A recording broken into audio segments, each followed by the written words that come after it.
Very good. Hello guys, good morning. मैं अभी उठा हूँ और मैंने अभी पालक पूरी साफ किया तो और अब मैं लहसुन छील रहा हूँ। अच्छा जी। और मैंने अभी ब्लैक टी पी थी। ब्लैक टी क्यों पी? खांसी आ रही थी, अच्छा उसके लिए, सेफ्टी के लिए। ओके, अब आपको अच्छा फील हो रहा है? हाँ बिल्कुल। आप लेट बड़ा उठते हो यहाँ पे नानी हाउस, 10-10 बजे उठते हो यार। क्यों? अब 10:30 हो चुके हैं, अब 10 बजे उठे हो। कितने बजे रखा? 10:30 हो रहे हैं। 2 बजे ना, ये 2 देखो उधर। क्या बजे? 2? 2 बजे ना ये। 2 नहीं है, 10:30 है।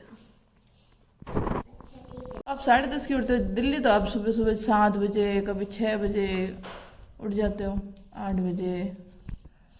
वहाँ क्यों नहीं सोते इतना आराम से? क्यों पता है? क्योंकि बाहर से आवाज इधर आ जाती है। किसकी आवाज़ आती है?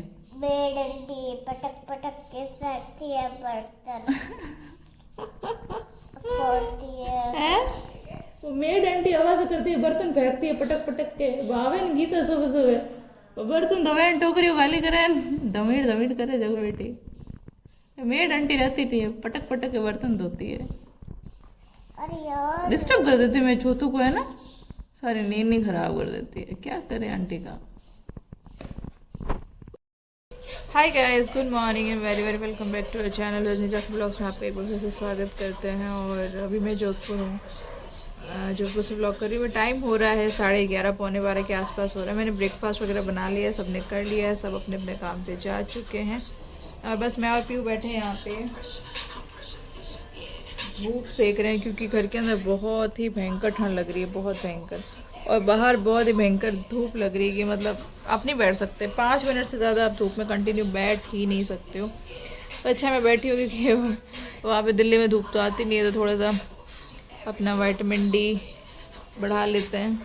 और क्या कह रही थी, हाँ अभी तो दिल्ली में तो बहुत भयंकर ठंड पड़ रही है, बहुत ही भयंकर, लाइक न्यूज़ में सब जगह। और अमित भी बता रहे थे कि वहाँ पे अब 2 डिग्री 3 डिग्री तक पहुँच चुका है टेम्परेचर, बहुत ही भयंकर। दिन में बहुत ज़्यादा ठंड लग रही है, रात को तो जो लगती है।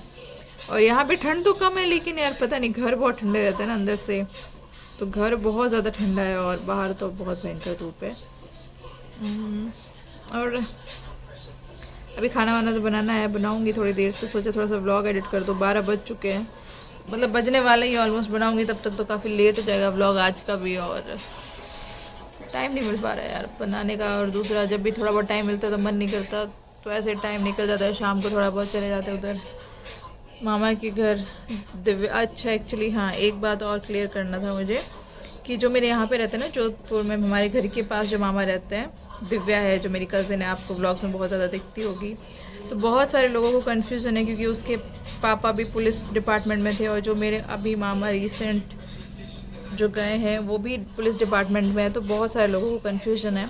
तो एक्चुअली ये वाले मामा नहीं है जो मेरे मामा की डेथ हुई है, वो मामा मेरे गांव रहते थे, तो उनकी फैमिली गांव रहती है। और तो थोड़ा सा मैंने सोचा क्लियर आउट कर देती हूँ, क्योंकि ऑब्वियसली आप लोग इन लोगों को देखते हो व्लॉग्स वगैरह में, तो बहुत सारे लोग कंसर्न में थे कि कहीं ये मामा तो नहीं है, ये नहीं है। तो ये वाले नहीं है, मेरे 4 मामा हैं, तो 2 एजुकेशन डिपार्टमेंट में हैं, 2 पुलिस डिपार्टमेंट में हैं। ये वाले मामा जोधपुर वाले, ये ASI हैं। एक मामा मेरे प्रिंसिपल है बाइतू सीनियर सेकेंडरी स्कूल में। एक मामा मेरे HM है सेकेंडरी स्कूल में, गांव में ही, घर के पास स्कूल है। और अब एक ये मामा थे जो थे नहीं रहे, बस यही है। और क्या बता रही थी, बस आज मार्केट भी जाना है, कुछ काम है।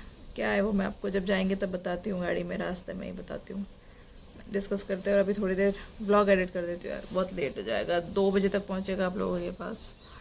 एनीवेज मिलते हैं बाद में ना। Hello guys, good evening. अभी शाम के बजे 4 और मैं जा रही पापा के साथ मार्केट। जा तो यहीं रहे, भगत की कोठी छोटा सा काम है, तो बस वो करके वो नहीं है वो मई गाड़ी। सो गाइस, यहाँ पे मैं आ चुकी हूँ नवनीत क्लोथ स्टोर। इसके बारे में मैंने ऑलरेडी आपको बताया, भगत कोठी में दुकान है। यहाँ पे काफ़ी जेंट्स लेडीज़ के काफ़ी अच्छी क्वालिटी और मतलब रेंज में आपको कपड़े मिल जाएंगे। आपको कभी भी खरीदने हो डेली रूटीन में या पोशाक के थान में, सब सब कुछ यहाँ पे मिल जाता है। तो मैं भी आज यहाँ पे आई हूँ कुछ ड्रेसेस वगैरह खरीदने, कंबल, साफ़े वगैरह, क्योंकि जैसे कि आपको भी पता ही है, रिसेंट मेरे मामा एक्सपायर हो चुके हैं। तो मेरी जो बुआ है, मेरी रियल बुआ है, सगी बुआ एक ही है, और उनकी शादी मेरे ननियाल में ही हो रखी है, मेरे सगे बड़े मामा से हो रखी है। तो बस अब उनके घर में शौक है, तो जैसे कि बेटी के घर में कभी भी शौक होता है तो बेटी के लिए, बेटी के परिवार के लिए कपड़े लेके जाना पड़ता है। तो वही वाली बात है, हमें उनके लिए लेके जाना पड़ेगा। और क्या है कि बुआ की शादी ननियाल में होने के कारण कई बार जब भी ऐसे कुछ मौके पड़ जाते हैं तो हमारे लिए ये सब चीज़ें करना थोड़ी सी मुश्किल हो जाता है, क्योंकि हम खुद उस टाइम वैसे भी इमोशनली काफ़ी ज़्यादा वीक हो रखे होते हैं, जैसे कि अभी मामा की वजह से।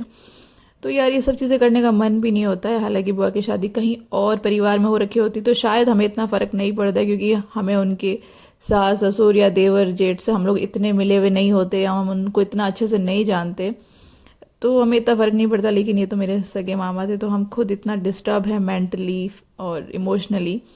फिर भी यार ये सब चीज़ें हैं, रिवाज है, रीत है, करनी तो है ही और करनी ही पड़ेगी, क्योंकि बेटी को कौन नए कपड़े उड़ाएगा, उसके पीहर वाले, उसके माई थी तो उड़ाएंगे। तो ठीक है, लेकिन ये चीज़ मेरी नानी जब गई थी तब भी हुआ था, क्योंकि मम्मी को कितना बुरा लगता है ना कि एक तरफ मम्मी की माँ भाई ऐसे इनकी डेथ होती है और फिर मम्मी को यही सब चीज़ें करनी पड़ती है। वो तो ठीक है, मैं बड़ी हूँ, कर लेती हूँ सारी चीज़ें। और कुछ चीज़ें बहुत ही ज़्यादा ख़राब है, लाइक मेरी नानी गई थी तब जो भी मेरे नाना का पूरा परिवार, उनके जितने भी बेटे बहुएं, उनके बच्चे, किसी के 3 किसी के 4, ए टू जेड, उन सब के कपड़े, उन सब के साफे, कंबल, गोल्ड, कैश, सब कुछ डालना पड़ता है। पता नहीं क्यों करना पड़ता है, मुझे खुद को ही नहीं समझ आता ये इतने घटिया रिवाज क्यों बना के रखें। हालांकि हम लोग सक्षम हैं, हम कर सकते हैं, हमें कोई फ़र्क नहीं पड़ता, लेकिन हमारे समाज में सब लोग तो ऐसे नहीं है ना, सब नहीं कर सकते। लेकिन ये ऐसे कायदे कानून क्यों बना दिए हैं मुझे नहीं पता, लेकिन ये बहुत जल्द बंद होने चाहिए। इसी वजह से बेटियां जिनके भी घर में होती है गाँव में, या जो परिवार इतने सक्षम नहीं होते, इसीलिए तो वो ज़्यादा दुखी होते हैं, या फिर वो बेटी की चाव करते हैं। जब सब चीज़ें नॉर्मल हो जाएगी तो तब कोई बेटे और बेटी में फ़र्क नहीं होता।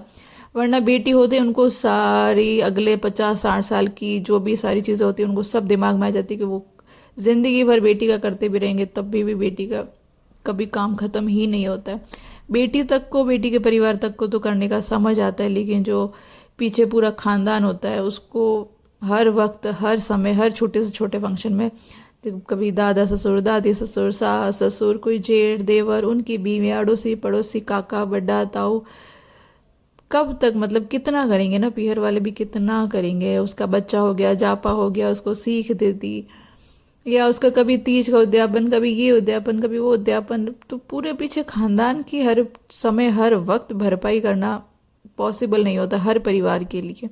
जो कर सकते हैं उनके लिए तो कोई बड़ी बात नहीं है, कोई बड़ी बात नहीं है।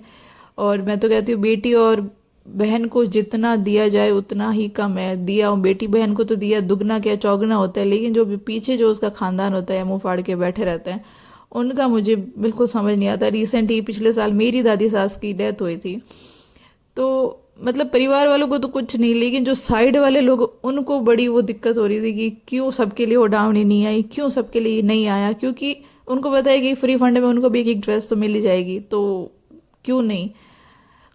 आई डोंट नो, क्योंकि जो मुद्दा होता है कि घर में किसी की डेथ हो चुकी है, कोई घर से जा चुका है, वो तो कहीं गया साइड में तेल लेने।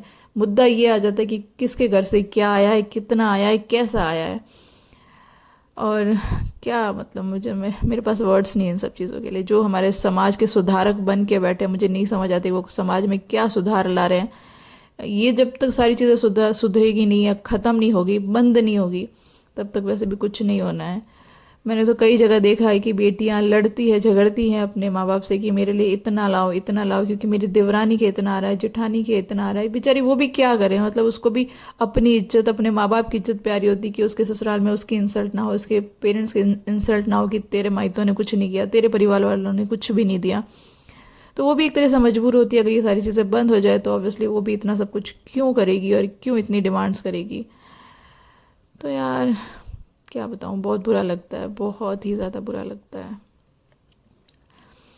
आई थिंक ये सारी चीज़ें बंद हो जानी चाहिए। कभी भी ज़िंदगी में, कभी भी, किसी भी मोड़ में मुझे ऐसा कुछ मौका मिला तो ज़रूर मैं कुछ अपने हिसाब से कुछ कर पाए तो मैं ज़रूर करूँगी। और सबसे पहले यही सारी चीज़ें बंद करना चाहूँगी, क्योंकि जो सक्षम होता है वो, उनके लिए मैं जैसे कि पहले भी बता चुकी हूँ, उनको कोई फ़र्क नहीं पड़ता। वो 50 की जगह 100 का भी कर देंगे, 100 की जगह 200 का भी कर देंगे। लेकिन सब तो इतने नहीं होते ना। हमारे यहाँ पे ज़्यादातर किसान परिवार होते हैं, खेती बाड़ी वाले लोग होते हैं। किसी की 4 बेटियाँ, 5 बेटियाँ, 7 बेटियाँ, कितना हद तक करेंगे और किन किन का करेंगे। तो बस यार ये सब कई बार बहुत बुरी लगती है। और हमारे तो चलो आमने सामने होने की वजह से कई बार बहुत ज़्यादा इन सब चीज़ों को लेकर दुख भी होता है, क्योंकि नानी के टाइम भी मेरी नानी थी, मम्मी की माँ थी, तो हमारे लिए थोड़ी सी सारी चीज़ें करना टफ हो जाती है, मुश्किल हो जाती है। और यार अच्छा मौका होना, जैसे कि मेरी बुआ की बेटी की शादी थी तो हमने सब चीज़ें करने में मज़ा भी आता है, खुशी भी होती है। लेकिन ये मरने पे ये सब चीज़ें करना बहुत ज़्यादा मुश्किल हो जाता है, बहुत ज़्यादा मुश्किल हो जाता है। आई डोंट नो मैं क्या ही बोलूँ इसके आगे। आप लोग भी कमेंट करके बताना कि आप लोगों को ये रिवाज कैसे लगते हैं, या बंद होने चाहिए, या सही है सब कुछ करना। और आपके वहाँ पे कुछ अलग होता है या बंद हो चुके हैं, कई जगहों पे बंद हो चुके हैं, लेकिन फिर भी लोग डिमांड करते हैं। जिस दिन यार लेने वाले बंद कर देंगे ना, मेरा तो एक ही कहना, जिस दिन लेने वाले बंद कर देंगे ना, उस दिन देना अपने आप बंद हो जाएगा, क्योंकि डिमांड आगे से ही आती है। जिस दिन वो कह देंगे ना हमें नहीं चाहिए, इस वक्त कुछ भी नहीं चाहिए, हमें नहीं चाहिए, अपनी बेटी को दो, अपनी बेटी के परिवार को दो, हमें मत दो, तो उस दिन से सारी चीज़ें अपना आप। एनीवेज गाइस, इस ब्लॉग को मैं यहीं पर ख़त्म करती हूँ। और आप भी अपने व्यूज़ एंड कमेंट्स ज़रूर शेयर करना, ताकि पता चले कि लोग क्या सोचते हैं इन सब चीज़ों के बारे में, और उनकी क्या राय है और क्या चाहते हैं। और अच्छा लगे ब्लॉग तो लाइक कर देना, कमेंट कर देना, शेयर कर देना। और मिलते हैं नए ब्लॉग में, तब तक के लिए guys take care, bye bye.